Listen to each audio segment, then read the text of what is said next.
Hi, I'm Ranger Rhonda, and normally I would be welcoming you to Great Smoky Mountains National Park, but today is just a little bit different.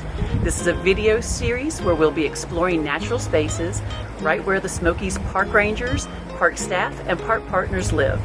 So I invite you, come enjoy an outdoor experience with us in this episode of Smokies at Home.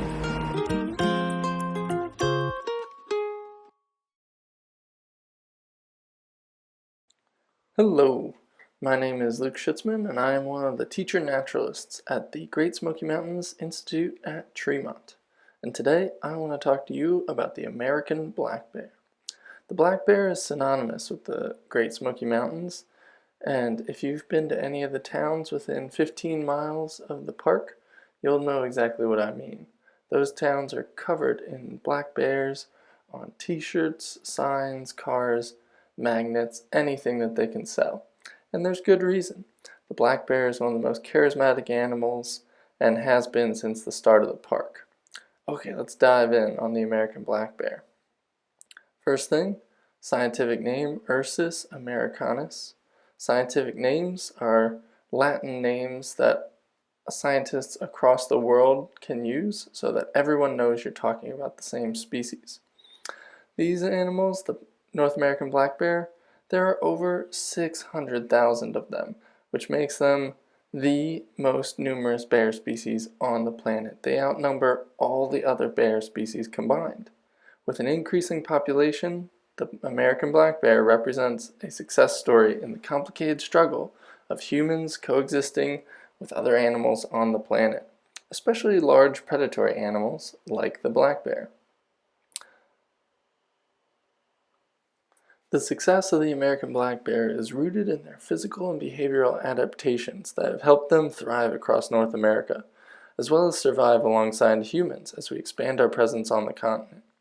Looking at the past, we can see that the ancestor of the American black bear moved across the Bering Land Bridge millions of years ago into North America and then spread across the continent. Today, their closest living relative is the Asian black bear. Very similar size bear that is also a tree climber, arboreal species, like the American black bear. Some distinguishing differences that you can see is they have this mane of fur around their neck and this white blaze across their chest, which often gives them the name moon bear. But the Asian black bear is the closest currently living relative to the North American black bear. As you can see, we're just going to put some paint on this guy and work around the face there. Now let's go in a little bit more on why those adaptations help the black bear to survive in North America. So, for the American black bear, their smaller size, their omnivore diet, and tree climbing ability has allowed them to live alongside larger predatory mammals, such as the short-faced bear, the North American lion, and Smilodon, the saber-toothed cats. Next, in this drawing, you're going to see a size comparison of those animals to the North American black bear. So we're going to work in the short-faced bear, which is one of the largest bear species we know of that has lived on the planet. And then the black bear that I draw on the same page with the short-faced bear is the one that is going to be to scale to that animal. You can see the black bear now, and then behind the black bear is going to be a saber-toothed cat, and then behind that cat is going to be the North American lion. These animals all shared the North American continent, and you can see that the North American lion was even larger than the saber-toothed cats. It was actually even larger than the African lions that we know of today. Now, being smaller helped the black bear to avoid competing with these animals for food and territory, although it still had to watch out for these animals who may try to prey upon it during this time. Their wide omnivore diet of berries, grasses, insects, nuts, fish, and meat helped the black bear to be more resilient when prey animals were hard to find. These black bears also favored dense forest environments where trees provide them with an escape from those larger predators. Today, this helps them to live alongside the grizzly or brown bear that share their range in parts of the western United States and Canada. As North America went through dramatic climate shifts, multiple ice ages, as well as increases in the number of humans on the continent, the black bear's adaptations helped them to weather these challenges better than many larger, more carnivorous mammals that went extinct, like our friends the short-faced bear, the North American lion, and the saber-toothed cat. These large predators went extinct about 11,000 years ago, along with large animals like the woolly mammoth and other animals we associate with the Ice Age periods. Some of this was, we think, due to the drastic changes in the environment, and other evidence suggests that these animals were increasingly hunted by humans that had moved to these areas and the larger and larger human populations. So all those animals went extinct around the last ice age as the continent changed, and some of the herbivores also went extinct.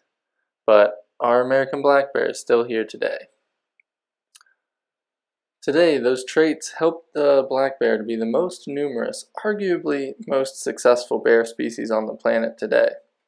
Their small size, omnivore diet, and tendency to avoid confrontation with humans helps them to survive alongside us.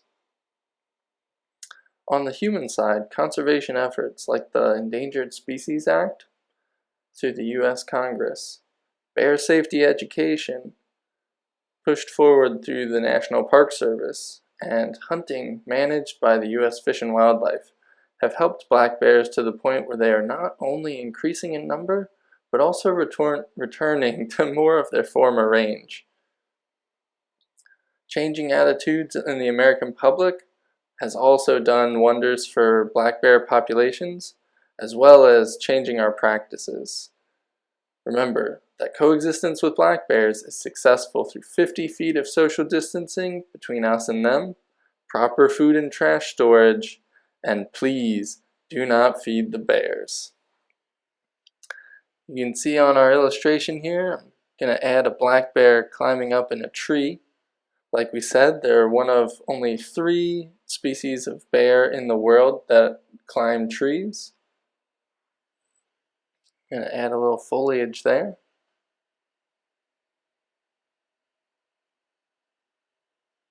And then work a little bit longer on our black bear illustration down here at the bottom.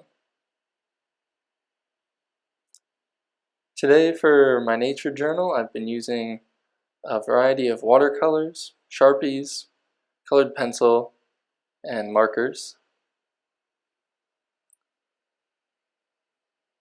What is your favorite animal in the Smoky Mountains? Share your stories and art with Tremont Institute through our social media. Let's see, let's add a few of their diet onto our art. Ooh, looks like we have a lot of camera shake. I'm sorry about that. Add some fish, acorns. They'll often eat nuts during the fall when those nuts have come down from the tree, berries during the summertime, and grasses and plants during the springtime when they've just woken up here in the Great Smoky Mountains. And then meat and fish is a year-round thing when they can find it. Especially in the fall, they're going to go through hypophagia, where they're eating as much food as possible to get ready for that period of torpor or sleeping or hibernation that they're going through in the winter. Once again, I am Luke Schutzman, and on behalf of Tremont, the Discover Life in America, Great Smoky Mountains Association, Friends of the Smokies, and the National Park Service, I want to thank you for your time, and remember, you can experience the Great Smoky Mountains with us at smokies.org. That's SMOKIEEES.org. Thank you, everybody, and we will see you on the next video.